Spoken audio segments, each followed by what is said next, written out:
Alors, Guillaume Gouffier-Cha, député de la 6e circonscription du Val-de-Marne, qui regroupe les villes de Vincennes, Fontenay-sous-Bois, Saint-Mandé, député LaREM et coprésident du Club des élus nationaux pour le vélo et auteur d'un rapport sur la structuration de la filière économique du vélo.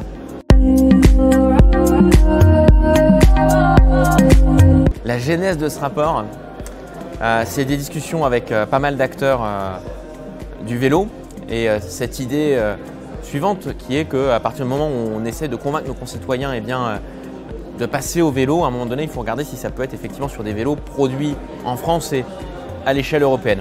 Et puis là où s'est débloqué le rapport, c'est lors d'un déjeuner avec le Premier ministre Jean Castex qui portait sur la gestion de la crise sanitaire. L'ambiance était un peu pesante et à la fin, le Premier ministre nous demandait à plusieurs si on avait des sujets à lui remonter. Je lui ai remonté le vélo en disant « Monsieur le Premier ministre, il y a vraiment quelque chose à faire ».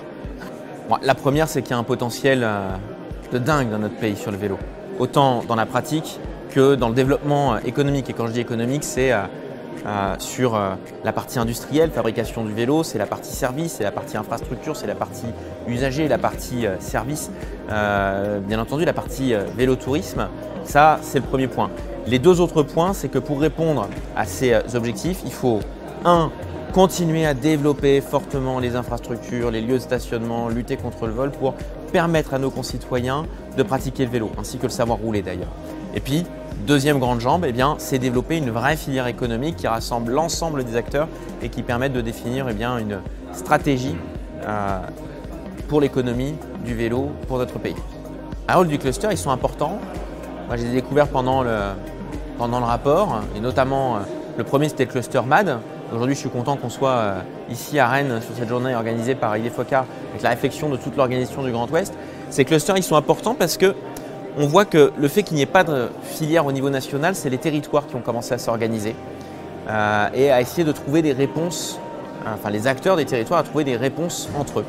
Et lors de mon premier déplacement en région Auvergne-Rhône-Alpes, auprès du cluster MAD, c'était plus d'une centaine d'acteurs du vélo qui se réunissaient au sein d'une association pour voir comment répondre ensemble aux difficultés de production ou de livraison, d'approvisionnement en pièces, les difficultés communes en termes de trésorerie par exemple, les difficultés en termes de formation, en termes d'innovation et donc de mettre toute cette intelligence et cette énergie en commun. Donc moi j'ai une vision de cette filière qui aurait une filière nationale mais avec un appui sur différents clusters régionaux afin que l'ensemble des territoires puissent s'approprier et rayonner sur ce sujet. Ce que je vois aujourd'hui, beaucoup d'enthousiasme, de l'énergie, de l'envie, de l'innovation. Et puis, comme toujours sur le vélo, énormément d'optimisme. Et c'est une des choses que le vélo peut, au-delà des enjeux climatiques, de lutte contre la pollution, des objectifs de santé, de bien-être, c'est que le vélo est quelque chose, c'est feel good. C'est de l'optimisme et notre pays en a énormément besoin.